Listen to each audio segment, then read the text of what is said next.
बाल विकास और शिक्षा शास्त्र की जो टॉपिक वाइज प्रश्नोत्तरी चल रही थी, उसमें आज हम जो हमारे एक टॉपिक दे रखा है मूड विकार और विकासात्मक जो विकार है उनसे संबंधित आज इसमें हमने 30 प्रश्न इसके अंदर लिए हैं। ये जो सारे प्रश्न है पिछली परीक्षा में पूछे गए प्रश्न है, किसी न किसी राज्य की जो टेट एग्जाम होती है उन्हें पूछे गए प्रश्न है। रीट परीक्षा में पिछले 2-3 बार जो रीट परीक्षा हुई है उसमें एक न एक प्रश्न इसमें से अवश्य पूछा जाता है।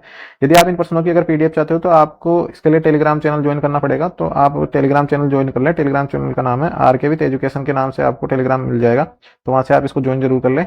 और अगर YouTube चैनल पर पहली बार विजिट कर रहे हो तो YouTube चैनल को सब्सक्राइब करके नोटिफिकेशन के लिए बेल का आइकन जरूर प्रेस कर दें, और इन प्रश्नों की लिस्ट आपको मिल जाएगी रीड साइकोलॉजी के नाम से। तो देख लेते हैं आज का पहला प्रश्न। तो प्रश्न नंबर 1 दे रखा है मूड विकारों का जैविक कारण मुख्यतः संबंधित है। ऑप्शन 1 दे रखा है न्यूरोट्रांसमीटर का असंतुलन। ऑप्शन 2 दे रखा है सामाजिक कारक। ऑप्शन 3 दे रखा है पर्यावरणीय तनाव। ऑप्शन 4 दे रखा है खराब पोषण। ऑप्शन 5 दे रखा है अनुत्तरित प्रश्न। तो मूड विकारों का जो जैविक कारण संबंधित है, जैविक कारण पूछा है तो जैविक कारण में आ जाएगा न्यूरोट्रांसमीटर का असंतुलन। क्या हो जाएगा? न्यूरोट्रांसमीटर का असंतुलन, यानी कि हमारे नर्वस सिस्टम में अगर कोई तकनीकी एक तरीके से खराबी है तो ये जो मूड विकार है वो देखने को हमको मिल सकते हैं। तो ए आंसर इसका सही आंसर हो जाएगा। इसके बाद में अगला जो प्रश्न हमारा डिप्रेशन के उपचार में SSRIs का उपयोग क्यों किया जाता है। ऑप्शन 1 दे रखा है सेरोटोनिन के स्तर को बढ़ाने के लिए। ऑप्शन 2 दे रखा है डोपामाइन को कम करने के लिए। ऑप्शन 3 दे रखा है न्यूरॉन्स को धीमा करने के लिए। ऑप्शन 4 दे रखा है ऊर्जा स्तर को बढ़ाने के लिए। ऑप्शन 5 दे रखा है अनुत्तरित प्रश्न। तो इसका जो सही आंसर रहेगा वो रहेगा डिप्रेशन के उपचार में SSRIs का जो उपयोग किया जाता है वो किया जाता है सेरोटोनिन के स्तर को बढ़ाने के लिए। सही आंसर इसका रहेगा ऑप्शन नंबर ए इसका सही आंसर रहेगा। इसके बाद में अगला जो प्रश्न हमारा मूड विकारों में पोस्टमार्टम डिप्रेशन मुख्य रूप से किससे संबंधित है। ऑप्शन 1 दे रखा है इसका किशोरावस्था। ऑप्शन 2 दे रखा है मातृत्व के बाद का समय। ऑप्शन 2 दे रखा है बुजुर्गों में अवसाद। ऑप्शन 3 दे रखा है पुरुषों में मानसिक तनाव। ऑप्शन 5 दे रखा है अनुत्तरित प्रश्न। तो मूड विकारों में पोस्टमार्टम डिप्रेशन का मुख्य रूप से किससे संबंधित है। तो ये जो संबंधित है ये है मातृत्व के बाद का जो समय होता है महिलाओं के लिए, उसके बाद उसके दौरान ये जो है पोस्टमार्टम डिप्रेशन देखा जा सकता है। तो बी आंसर इसका सही आंसर रहेगा। इसके बाद में अगला जो प्रश्न हमारा प्रश्न नंबर 4 है सीजनल अफेक्टिव डिसऑर्डर, एसएडी इसको बोलते हैं, सीजनल अफेक्टिव डिसऑर्डर एसएडी बोलते हैं, का इलाज किया जा सकता है। ऑप्शन 1 दे रखा है दवाओं से। ऑप्शन 2 दे रखा है काउंसलिंग से। ऑप्शन 3 दे रखा है लाइट थेरेपी से। ऑप्शन 4 दे रखा है इनमें से सभी। ऑप्शन 5 दे रखा है अनुत्तरित प्रश्न।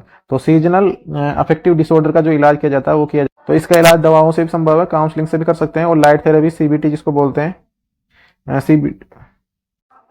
अगला जो प्रश्न है वो है प्रश्न नंबर 4 है अपना सीजनल अफेक्टिव डिसऑर्डर यानी एसएडी का इलाज किससे किया जाता है। ऑप्शन 1 दे रखा है दवाओं से। ऑप्शन 2 दे रखा है काउंसलिंग से। ऑप्शन 3 दे रखा है लाइट थेरेपी से। ऑप्शन 4 दे रखा है इनमें से सभी। ऑप्शन 5 दे रखा है अनुत्तरित प्रश्न। तो सीजनल अफेक्टिव डिसऑर्डर यानी एसएडी का जो इलाज किया जाता है वो दवाओं से संभव है, काउंसलिंग से किया जा सकता है, और लाइट थेरेपी से किया जा सकता है। तो इसका सही आंसर रहेगा ऑप्शन नंबर डी इसका क्या हो जाएगा सही आंसर हो जाएगा। ऑप्शन नंबर डी इसका क्या रहेगा सही आंसर रहेगा।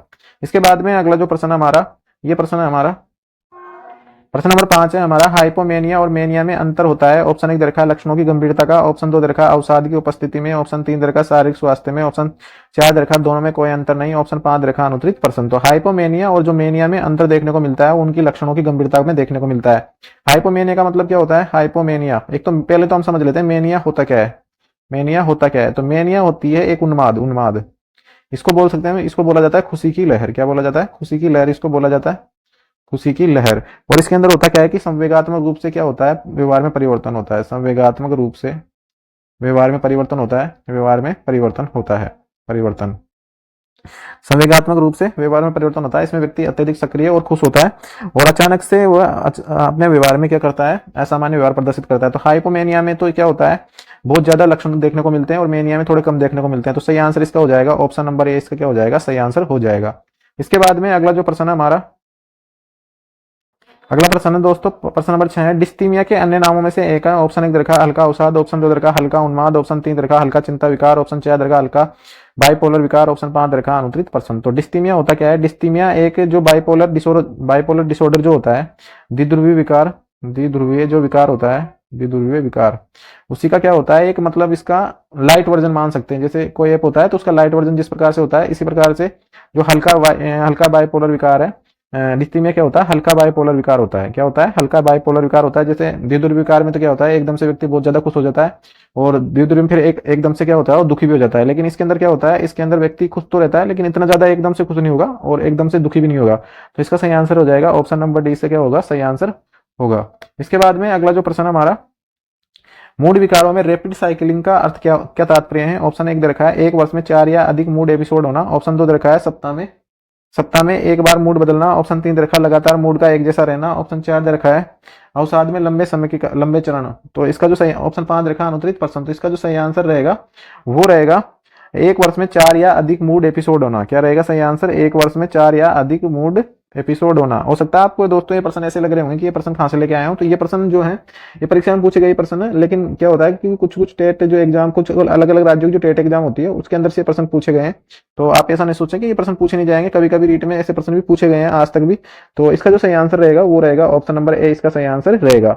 इसके बाद में अगला जो प्रश्न हमारा इसके बाद में अगला प्रश्न है मूड विकारों के इलाज में सीबीटी का पूरा रूप है। ऑप्शन 1 रखा कॉग्निटिव बिहेवियर थेरेपी। ऑप्शन 2 रखा क्रिटिकल बिहेवियर ट्रीटमेंट। ऑप्शन 3 रखा है कॉग्निटिव ब्रेन थेरेपी। ऑप्शन 4 रखा है क्लिनिकल बिहेवियर थेरेपी। ऑप्शन 5 रखा अनुत्तरित प्रश्न। तो मूड विकारों में जो सीबीटी होता है, एक तो मैंने आपको पढ़ाया ईसीटी, एक है एलटी और एक है सीबीटी। ये तीन जो है, ये तीनों जो है मनोविकार, ये जो मनोविकार या मूड डिसऑर्डर जिनको बोलते हैं, मूड डिसऑर्डर, उनको दूर करने की एक तकनीक है। तो जो ईसीटी को तो बोलते हैं हम इलेक्ट्रो कॉम्प्लेक्सिव थेरेपी, इसको हो जाएगा लाइट थेरेपी इसको बोलते हैं, और सीबीटी को बोलते हैं कॉग्निटिव बिहेवियर थेरेपी। तो इसका सही आंसर हो जाएगा ऑप्शन नंबर ए, इसका सही आंसर रहेगा कॉग्निटिव बिहेवियरल थेरेपी। इसका सही आंसर हो जाएगा ऑप्शन नंबर ए। इसके बाद में अगला जो प्रश्न हमारा प्रश्न नंबर 9 है, डिप्रेशन का सबसे सामान्य शारीरिक लक्षण है। ऑप्शन 1 दे रखा है सिर दर्द। ऑप्शन 2 दे रखा है नींद की कमी, नींद की समस्या। ऑप्शन 4 दे रखा भूख में कमी। ऑप्शन 4 दे रखा थकान। ऑप्शन 5 दे रखा अनुत्तरित। डिप्रेशन का जो सबसे सामान्य शारीरिक जो लक्षण है वो है थकान। क्या है शारीरिक लक्षण? क्या है? थकान है। ऑप्शन नंबर डी इसका सही आंसर रहेगा। इसके बाद में अगला जो प्रश्न हमारा प्रश्न नंबर 10 है, द्विध्रुवीय विकार यानी बाइपोलर डिसऑर्डर में लिथियम के अलावा कौन सी दवाएं ली जा सकती है? ऑप्शन 1 दे रखा है इसका एंटी एप्सकोटिक दवाएं। ऑप्शन 2 रखा एंटी एंजाइटी दवाएं। ऑप्शन 3 रखा एंटी इन्फ्लेमेटरी दवाएं। ऑप्शन 4 रखा विटामिन सप्लीमेंट। इसका जो सही आंसर रहेगा वो रहेगा एंटी एप्सिकोटिक दवाएं। सही आंसर हो जाएगा इसका ऑप्शन नंबर ए, इसका सही आंसर हो जाएगा। तो द्विध्रुवीय विकार के जो इसमें बाइपोलर डिसऑर्डर में एक तो लिथियम का प्रयोग किया जाता है, लिथियम का ये लक्षणों को कम करता है। इसके अलावा एक जो दवाई है, कौन सी दवाई है? एंटी एप्सिकोटिक ये दवाई है। एक इसके अंदर इसको दूर करने के लिए एक जो तकनीक उपयोग की जाती है उसका नाम है ईसीटी इलेक्ट्रो कॉम्प्लेक्स थेरेपी, यानी विद्युत आघात चिकित्सा भी इसको बोलते हैं, यानी विद्युत आघात चिकित्सा। हल्के जो झटके दिए जाते हैं विद्युत के, तो इससे भी इस विकार को दूर किया जा सकता है। तो ए आंसर इसका सही रहेगा। इसके बाद में अगला जो प्रश्न हमारा, मूड विकारों के जैविक सिद्धांत में मुख्य ध्यान दिया जाता है। ऑप्शन 1 दे रखा है हार्मोनल असंतुलन पर। ऑप्शन 2 दे रखा है न्यूरोट्रांसमीटर असंतुलन पर। ऑप्शन 3 दे रखा है सामाजिक कारकों पर। ऑप्शन 4 दे रखा है शिक्षा पर। ऑप्शन 5 दे रखा है अनुत्तरित प्रश्न। तो मूड विकारों के जैविक सिद्धांत में मुख्य ध्यान दिया जाता है, तो वो ध्यान दिया जाता है न्यूरोट्रांसमीटर के असंतुलन पर। किसमें दिया जाता है? न्यूरोट्रांसमीटर के असंतुलन पर ध्यान दिया जाता है। तो ऑप्शन नंबर बी इसका क्या हो जाएगा? सही आंसर हो जाएगा ऑप्शन नंबर बी। इसके बाद में अगला जो प्रश्न हमारा प्रश्न नंबर 12 है, मूड विकारों के उपचार में लाइट थेरेपी का उपयोग मुख्यतः किसके लिए किया जाता है? ऑप्शन 1 दे रखा है द्विध्रुवीय विकार। ऑप्शन 2 दे रखा है seasonal affective disorder SAD. Option 3 दे रखा है प्रमुख अवसाद। ऑप्शन 4 दे रखा है डिस्थीमिया। ऑप्शन 5 दे रखा है अनुत्तरित प्रश्न। तो मूड विकारों के उपचार में लाइट थेरेपी का जो उपयोग किया जाता है किस विकार के लिए किया जाता है? वो किया जाता है सीजनल अफेक्टिव डिसऑर्डर यानी एसएडी के लिए इसका प्रयोग किया जाता है। तो एसएडी बी आंसर इसका क्या हो जाएगा? सही आंसर हो जाएगा बी। क्या हो जाएगा?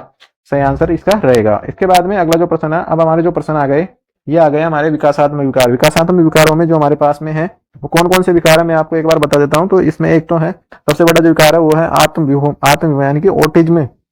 एक तो इसके अंदर हम पढ़ेंगे ऑटिज्म के बारे में, एक इसके बारे में हम पढ़ेंगे बुलिमिया नर्वोसा। इसके अंदर होता क्या है कि इसके अंदर अत्यधिक भोजन ग्रहण करने से संबंधित ये विकार है। इसके बाद में एनोरेक्सिया नर्वोसा, ये भी एक भोजन संबंधी विकार है। ये प्रश्न भी एग्जाम में पूछा जा चुका है। इसके बाद में एक है विजिंग ईटिंग डिसऑर्डर, तो ये भी भोजन संबंधी विकार है। इसके बाद में वियोग एसएडी यानी कि सेपरेशन एंजाइटी डिसऑर्डर, एसएडी अपने पहले पढ़ा है अभी। वियोग दुश्चिंता विकार विकासात्मक विकार होता है ये भी। इसके बाद में एडीएचडी ये भी हम पढ़ेंगे। तो विकासात्मक विकारों का जो मुख्य कारण हमसे पूछा है, तो ऑप्शन 1 दे रखा है आनुवंशिक कारण दे रखा है। ऑप्शन 2 दे रखा है पर्यावरणीय कारक। ऑप्शन 3 दे रखा है न्यूरोलॉजिकल असंतुलन। ऑप्शन 4 दे रखा है उपरोक्त सभी। ऑप्शन 5 दे रखा है अनुत्तरित प्रश्न। तो विकासात्मक विकारों का जो मुख्य कारण है वो आनुवंशिक कारक भी हो सकता है, पर्यावरणीय कारक भी हो सकता है और न्यूरोलॉजिकल असंतुलन भी हो सकता है। तो डी आंसर क्या हो जाएगा इसका? ऑप्शन नंबर डी इसका सही आंसर रहेगा। डी क्या रहेगा? सही आंसर हो जाएगा। इसके बाद में अगला जो प्रश्न है हमारा प्रश्न नंबर 14 है हमारा ऑटिज्म के मुख्य लक्षणों में क्या शामिल है? ऑप्शन 1 दे रखा है सामाजिक संपर्क में कठिनाई। ऑप्शन 2 दे रखा है भाषा और संवाद में समस्या। ऑप्शन 3 दे रखा है दोहराव वाले व्यवहार, ऑप्शन 4 दे रखा है उपरोक्त सभी, ऑप्शन 5 दे रखा है अनुत्तरित प्रश्न। तो ऑटिज्म के मुख्य लक्षणों में क्या क्या शामिल है, तो मैं ऑटिज्म से संबंधित आपको पहले थोड़ा सा जानकारी दे देता हूं। तो एक तो इसको बोलते हैं एसएडी, क्या बोलते हैं इसको, एसएडी इसको बोला जाता है, यानी कि इसको बोलते हैं autism spectrum disorder, autism spectrum disorder, इसको एक तो बोलते हैं ऑटिज्म स्पेक्ट्रम डिसऑर्डर।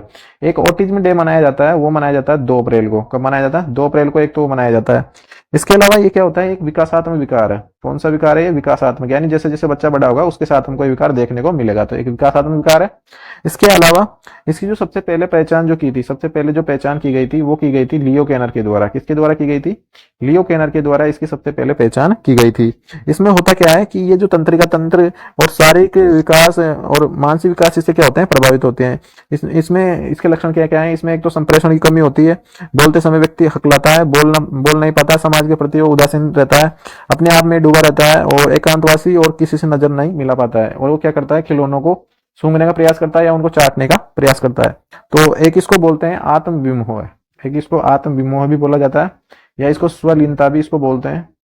तो इसका जो सही आंसर रहेगा, सामाजिक संपर्क में कठिनाई, भाषा और संवाद में कठिनाई, दोहराव वाले व्यवहार। तो डी आंसर इसका सही आंसर हो जाएगा, ऑप्शन नंबर डी क्या रहेगा, इसका सही आंसर रहेगा।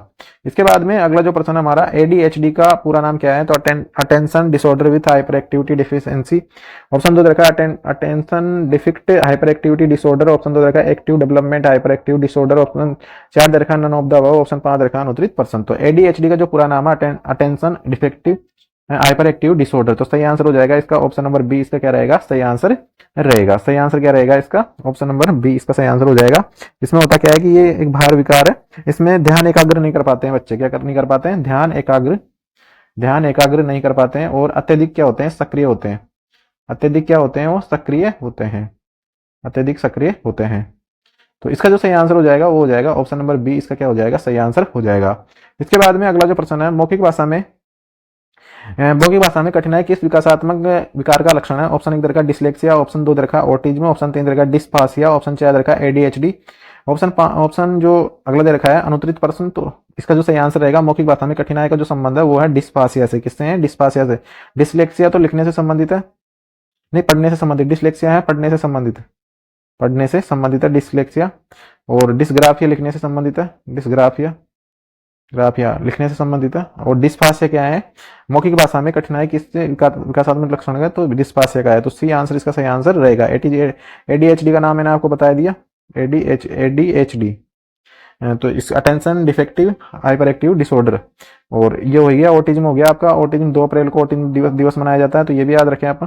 तो इसका सही आंसर रहेगा ऑप्शन नंबर सी, इसका क्या रहेगा, सही आंसर रहेगा। इसके बाद में अगला जो प्रश्न हमारा, डिसलेक्सिया का संबंध है। ऑप्शन 1 रखा है लिखने की समस्या से, ऑप्शन 2 रखा है पढ़ने की समस्या से, ऑप्शन 3 रखा है बोलने की समस्या, ऑप्शन 4 रखा है सुनने की समस्या, ऑप्शन 5 रखा है अनुत्तरित प्रश्न। तो डिसलेक्सिया का जो संबंध है वो है पढ़ने की समस्या से। किससे है, पढ़ने की समस्या से। तो सही आंसर हो जाएगा इसका बी आंसर, इसका सही आंसर हो जाएगा, ऑप्शन नंबर 2 इसका सही आंसर रहेगा। इसके बाद में अगला जो प्रश्न हमारा, प्रश्न नंबर 18 है, कौन सा विकार बचपन में निदान किया जा सकता है। ऑप्शन 1 रखा है ऑटिज्म, ऑप्शन 2 रखा है एडीएचडी, ऑप्शन 3 रखा है डिसलेक्सिया, ऑप्शन 4 रखा है उपरोक्त सभी, ऑप्शन 5 रखा है अनुत्तरित प्रश्न। तो कौन से विकार का बचपन में निदान किया जा सकता है, तो ऑटिज्म का भी किया जा सकता है सही प्रशिक्षण और सही तकनीकों के द्वारा। ऐसा नहीं कि ये अगर ये बीमारी ऐसी होती है, अगर ये एक समय के बाद में इनका कोई इलाज संभव नहीं होता है, तो एडीएचडी का किया जा सकता है, डिसलेक्सिया का किया जाता है। तो डी आंसर इसका क्या हो जाएगा, ऑप्शन नंबर डी इसका सही आंसर रहेगा। इसके बाद में जो अगला हमारा जो प्रश्न है वो है हमारा प्रश्न नंबर 19 है हमारा, विकासात्मक विकारों में स्पीच थेरेपी किसके लिए उपयोगी है। ऑप्शन 1 रखा ऑटिज्म, ऑप्शन 2 रखा डिस्फासिया, ऑप्शन 3 रखा डिसलेक्सिया, ऑप्शन 4 रखा उपरोक्त सभी, और ऑप्शन 5 रखा अनुत्तरित प्रश्न। तो विकासात्मक विकारों में स्पीच थेरेपी किसके लिए उपयोगी, तो ऑटिज्म के लिए भी उपयोगी है, डिस्फासिया के लिए भी उपयोगी है, और डिसलेक्सिया के लिए भी उपयोगी है। तो डी आंसर इसका क्या हो जाएगा, ऑप्शन नंबर डी इसका क्या रहेगा, करेक्ट आंसर रहेगा। इसके बाद में अगला जो प्रश्न हमारा प्रश्न नंबर 20 है, ऑटिज्म स्पेक्ट्रम डिसऑर्डर मैंने आपको बताया ही था, मुख्य रूप से किसका अभाव होता है इसके अंदर। तो ऑप्शन 1 रखा है इसका सामाजिक संपर्क, ऑप्शन 2 रखा है बुद्धिमत्ता, ऑप्शन 3 रखा भावनात्मक स्थिरता, ऑप्शन 4 रखा शारीरिक गतिविधि, ऑप्शन 5 रखा अनुत्तरित प्रश्न। तो ऑटिज्म जो स्पेक्ट्रम डिसऑर्डर होता है, इसके अंदर सबसे जो दिक्कत देखने को मिलती है वो होती है सामाजिक संपर्क। तो सही आंसर इसका हो जाएगा ऑप्शन नंबर ए आंसर इसका सही आंसर रहेगा। इसके बाद में अगला जो प्रश्न हमारा प्रश्न नंबर 21 है, एडीएचडी में मुख्य लक्षण क्या है। ऑप्शन 1 रखा है ध्यान केंद्रित करने में कठिनाई, ऑप्शन 2 दे रखा अति सक्रियता, ऑप्शन 3 दे रखा आवेगपूर्ण व्यवहार, ऑप्शन 4 दे रखा उपरोक्त सभी, ऑप्शन 5 दे रखा अनुत्तरित प्रसन्न। तो एडीएचडी में जो मुख्य लक्षण है वो ध्यान केंद्रित करने में कठिनाई, अति सक्रिय और आवेगपूर्ण व्यवहार। तो सही आंसर इसका रहेगा ऑप्शन नंबर डी, इसका क्या रहेगा सही आंसर रहेगा, डी आंसर हो जाएगा इसका सही आंसर। इसके बाद में अगला जो प्रश्न हमारा प्रश्न नंबर 22 है, डिस्कैलकुलिया का संबंध किससे है? ऑप्शन 1 दे रखा भाषा से संबंधित समस्या, ऑप्शन 2 दे रखा गणित सीखने में कठिनाई, ऑप्शन 3 दे रखा व्यवहारिक समस्या, ऑप्शन 4 दे रखा है शारीरिक विकलांगता, ऑप्शन 5 दे रखा अनुत्तरित प्रश्न। तो डिस्कैलकुलिया का जो संबंध है वो है गणित सीखने में कठिनाई। कैलकुलिया से आप याद रख सकते हो, कैलकुलेशन किसमें होती है? गणित में होती है। तो गणित सीखने में जो कठिनाई देखने को मिलती है वो डिस्कैलकुलिया, यानी कि बी आंसर इसका क्या हो जाएगा सही आंसर रहेगा। क्या रहेगा इसका सही आंसर? ऑप्शन नंबर बी हो जाएगा इसका सही आंसर। डिसलेक्सिया और डिसग्राफिया और एक तो है डिस्कैलकुलिया, डिस्कैलकुलिया तो हो जाएगा किससे? डिस्कैलकुलिया। एक है डिसलेक्सिया, डिसलेक्सिया, और एक है डिसग्राफिया, डिसग्राफिया, और एक डिस्फासिया, डिस्फासिया। ये तो मौखिक रूप से भाषाओं के लिए हैं। डिसग्राफिया है लिखने संबंधी, और डिसलेक्सिया है पढ़ने संबंधी, और डिस्कैलकुलिया है किससे संबंधित है? गणितीय समस्याओं से संबंधित है। तो बी आंसर इसका सही आंसर रहेगा। इसके बाद में अगला जो प्रश्न हमारा, ऑटिज्म के उपचार में अप्लाइड बिहेवियर एनालिसिस यानी कि एबीए किसके लिए उपयोगी है? ऑप्शन 1 दे रखा है संज्ञानात्मक कौशल को सुधारने के लिए, ऑप्शन 2 दे रखा है भाषा कौशल को सुधारने के लिए, ऑप्शन 3 दे रखा सामाजिक कौशल सुधारने के लिए, और ऑप्शन 4 दे रखा उपरोक्त सभी, और ऑप्शन 5 दे रखा अनुत्तरित प्रश्न। तो अप्लाइड बिहेवियर एनालिसिस यानी कि एबीए इसको बोला जाता है, एबीए। तो अप्लाइड बिहेवियर एनालिसिस किसके लिए उपयोगी है? तो संज्ञानात्मक कौशल को सुधारने के लिए उपयोगी है, भाषा कौशल को सुधारने के लिए उपयोगी है, और सामाजिक कौशल को सुधारने के लिए भी उपयोगी है। तो सही आंसर हो जाएगा इसका ऑप्शन नंबर डी, इसका क्या रहेगा सही आंसर रहेगा। जो है ये ऑटिज्म से ग्रसित जो बच्चे हैं इनको पढ़ाने के लिए एक जो संस्था है वो काम करती है, टीईए और इस SCHH इसको, तो एक तो ये है और एक है PECS। तो ये जो है ये इनके लिए काम करती है। और इसमें जो ये क्या नाम से ऑटिज्म जो होते हैं 3 प्रकार के हैं, लेकिन अपन को याद रखना है कि भाई ये ऑटिज्म होता क्या है। अपन को इतना याद रखना है कि ऑटिज्म होता क्या है। और इसको जो है ना राष्ट्रीय न्यास अधिनियम 2000, राष्ट्रीय न्यास अधिनियम 2000 के 1999 में इसको किसमें शामिल कर लिया गया है? इसको विकलांगता में शामिल कर लिया गया है। मतलब अगर ऑटिज्म से ग्रसित कोई बालक है तो वो किसमें है? इसमें है विकलांग, उसको क्या माना जाएगा? विकलांग माना जाएगा। और 2 अप्रैल को ऑटिज्म दिवस मनाया जाता है, ये भी आपको पता होना चाहिए। 2 अप्रैल को ऑटिज्म दिवस मनाया जाता है, ऑटिज्म दिवस। और ये कई बालकों में देखने को मिल जाती है बीमारी हमारे आसपास भी। तो डी आंसर क्या रहेगा सही आंसर रहेगा। इसके बाद में अगला जो प्रश्न हमारा, डिसलेक्सिया का उपचार मुख्य रूप से किस पर केंद्रित होता है? ऑप्शन 1 दे रखा है भाषा कौशल को सुधारने के लिए, ऑप्शन 2 दे रखा है गणितीय कौशल को सुधारने के लिए, ऑप्शन 3 दे रखा है व्यवहार सुधारने के लिए, ऑप्शन 4 दे रखा है शारीरिक गतिविधियों पर, ऑप्शन 5 दे रखा है अनुत्तरित प्रश्न। तो इसका जो सही आंसर रहेगा वो सही आंसर हो जाएगा इसका भाषा कौशल को सुधारने पर, ऑप्शन नंबर ए इसका सही आंसर रहेगा। इसके बाद में अगला जो प्रश्न हमारा प्रश्न नंबर 25 है, एडीएचडी में हाइपर एक्टिविटी का अर्थ क्या है? ऑप्शन 1 दे रखा है अति सक्रियता, ऑप्शन 2 दे रखा है ध्यान की कमी, ऑप्शन 3 दे रखा है सामाजिक कौशल में कमी, ऑप्शन 4 दे रखा है संज्ञानात्मक समस्या, ऑप्शन 5 दे रखा है अनुत्तरित प्रश्न। तो हाइपर एक्टिविटी का मतलब हो गया अति सक्रियता, सही आंसर हो जाएगा इसका ऑप्शन नंबर ए। तो दोस्तों ये थे आज के हमारे जो हैं 25% हमने इसमें लिए हैं मूड विकारों से संबंधित और जो विकासात्मक विकार है उनसे संबंधित।